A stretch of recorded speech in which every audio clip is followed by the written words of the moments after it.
Hello friends, welcome back to channel. I hope आप सब लोग अच्छे होंगे। तो आज का वीडियो आप लोगों के लिए बहुत ज़्यादा इंपॉर्टेंट होने वाला है, क्योंकि ये आप लोगों को बहुत ज़्यादा हेल्प करेगा कार लोन के रिगार्डिंग।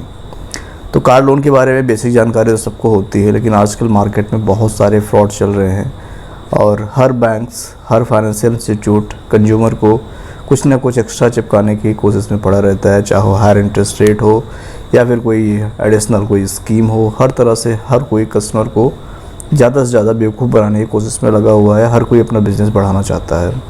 कंज्यूमर के बेनिफिट के बारे में बहुत कम लोग सोचते हैं और ज़्यादा से ज़्यादा कंपनीज अपने बेनिफिट के बारे में ही सोचती हैं। तो आपको कैसे बेनिफिट होगा, इस बारे में इस वीडियो में हम बात करेंगे। तो फ्रेंड्स, ऐसे ही इन्फॉर्मेटिव वीडियोज़ मैं आप लोगों के लिए लाता रहता हूँ। तो अगर आप इस चैनल पर पहली बार आए हैं तो चैनल को सब्सक्राइब कर दीजिएगा और बेल आइकॉन भी आप ज़रूर ऑन कर दीजिएगा। तो चलिए स्टार्ट करते हैं आज का वीडियो।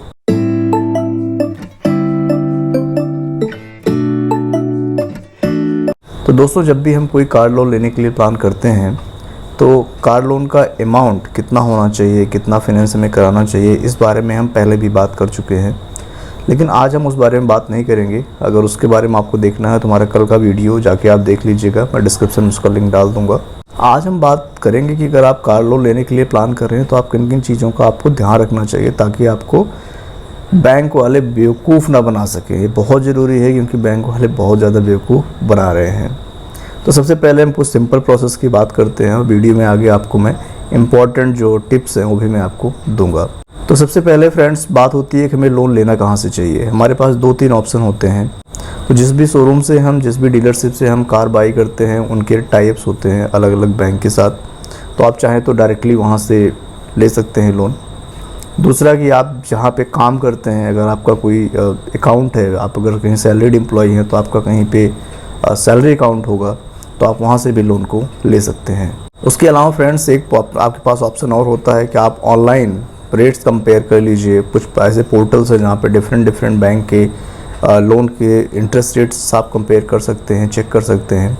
उसके बाद आप डिसाइड कर सकते हैं कि आपको कहाँ से लोन लेना चाहिए। इंटरेस्ट रेट जहाँ पे कम मिले, प्रोसेसिंग फ़ी जहाँ पे कम हो, कोई हिडन चार्ज ना हो, फोरक्लोजर चार्जेस कम हो, आप वो लोन ऑप्ट कर सकते हैं। सेकेंड बहुत इंपॉर्टेंट फ्रेंड्स बात है जो मैं आप लोगों के साथ आज डिस्कस करना चाहता हूँ कि लोन का टेन्योर क्या रखें। नॉर्मली क्या होता है दोस्तों, जब भी हम लोन लेते हैं तो हम कोशिश करते हैं कि हम टेन्योर लोन का ज़्यादा रखें और अपनी EMI कम से कम रखें, क्योंकि हमारी सोच ये होती है कभी EMI कम रखते हैं, बाद में जब हमारी सैलरी बढ़ेगी, हमारे पास ज़्यादा पैसे आएंगे तो हम उसको उठा के एक साथ डाल देंगे और फोरक्लोजर कर देंगे लोन का। अब यहाँ पे एक प्रॉब्लम है जो शायद आपको ना पता हो। अगर पता है तो अच्छी बात है, नहीं पता है तो मैं आपको बता देता हूँ कि ऐसा करने पे आपका बहुत ज़्यादा नुकसान होता है। आप हो सके तो ज़्यादा से ज़्यादा EMI रखिए और जो लोन का टेन्योर है वो कम से कम रखिए। क्योंकि होता क्या है, जब भी आप लोन की किस्तें भरते हैं तो जो इनिशियल डेज की किस्तें होती हैं उसमें आपके इंटरेस्ट का जो पार्ट है वो ज़्यादा होता है और जो आपका एक्चुअल प्रिंसिपल पेमेंट होता है वो कम होता है। तो मान लीजिए अगर आप अपने कार की किस्त 10,000 रुपीज़ भर रहे हैं तो शुरू में आप उसमें 60-70% तक अपना इंटरेस्ट भरेंगे और 30-40% ही आपका प्रिंसिपल पे होता है। बाद में जैसे जैसे आपका टेन्योर बढ़ता जाता है, आप लोन पे करते जाते हैं, फिर आपका इंटरेस्ट का पार्ट कम हो जाता है और प्रिंसिपल अमाउंट का पार्ट EMI में बढ़ता जाता है।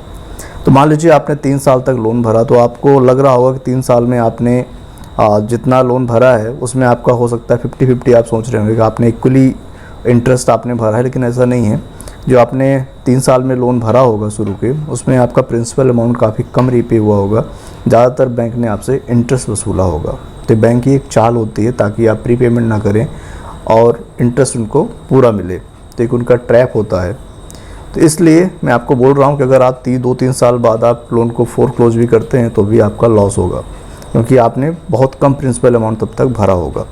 तो आप कोशिश कीजिए कि लोन का जो टेन्योर है कम रखिए और लोन की EMI ज़्यादा से ज़्यादा रखिए। एक पॉइंट फ्रेंड्स और आता है, उसमें आता है फ्लोटिंग इंटरेस्ट रेट और फिक्स इंटरेस्ट रेट का।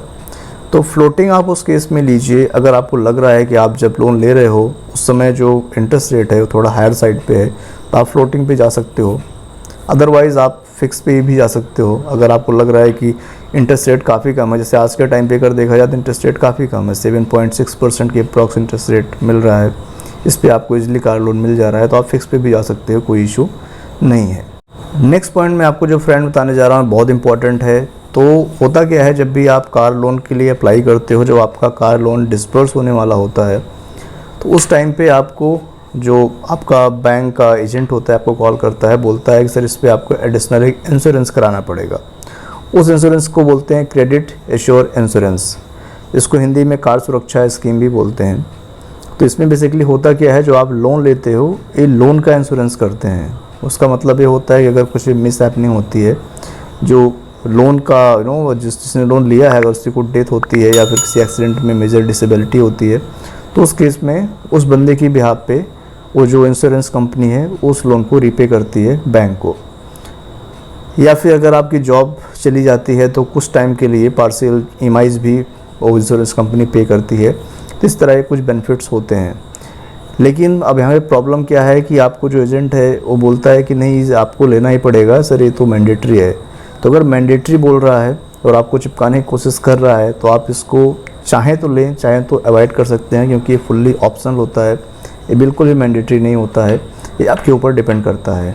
अगर वो आपको फोर्स कर रहा है तो आप उस बैंक के सीनियर ऑफिसर से भी बात कर सकते हैं इसके बारे में, और डेफिनेटली वहाँ पे आपकी बात सुनी जाएगी। तो इस बात का आप विशेष ध्यान रखिएगा। फ्रेंड, दूसरा पॉइंट, जो इंटरेस्ट रेट्स होते हैं बैंक के, हमेशा जो इंटरेस्ट रेट होते हैं, जो भी बैंक आपको बताती है कि आपको इस पर्टिकुलर इंटरेस्ट रेट पे लोन मिलेगा, वो हमेशा नेगोशिएबल होता है, क्योंकि हमेशा आपको थोड़ा सा एक मार्जिन लेकर के इंटरेस्ट रेट कोट करते हैं। तो आप कभी भी जो इंटरेस्ट रेट आपको बता रहे हैं उस पर आप डील क्लोज मत कीजिए, थोड़ा सा आप निगोशिएट कीजिए और डेफिनेटली आपको उसमें कुछ ना कुछ इंटरेस्ट रेट में कंसेशन मिल जाएगा। तो आप इंटरेस्ट रेट पे निगोशिएट करना बिल्कुल ना भूलें। प्रोसेसिंग फ़ी पे भी आप निगोशिएट कर सकते हैं। सब चीज़ों का आप विशेष ध्यान रखिएगा। तीसरा एक आजकल और चल रहा है जो आपने शायद नोटिस किया होगा, एडवांस ईएमआई। तो होता क्या है फ्रेंड्स, इसमें जब भी आप गाड़ी का लोन लेते हो, मान लीजिए आपकी गाड़ी की जो टोटल वैल्यू है ऑन रोड प्राइस है 10 लाख है, आपने 3 लाख रुपए उसमें से डाउन पेमेंट किया और 7 लाख रुपए आपने लोन कराया। अब जो आपने 7 लाख रुपए लोन कराया है, मान लीजिए उस पर आपकी 10,000 रुपये की किस्त बन रही है।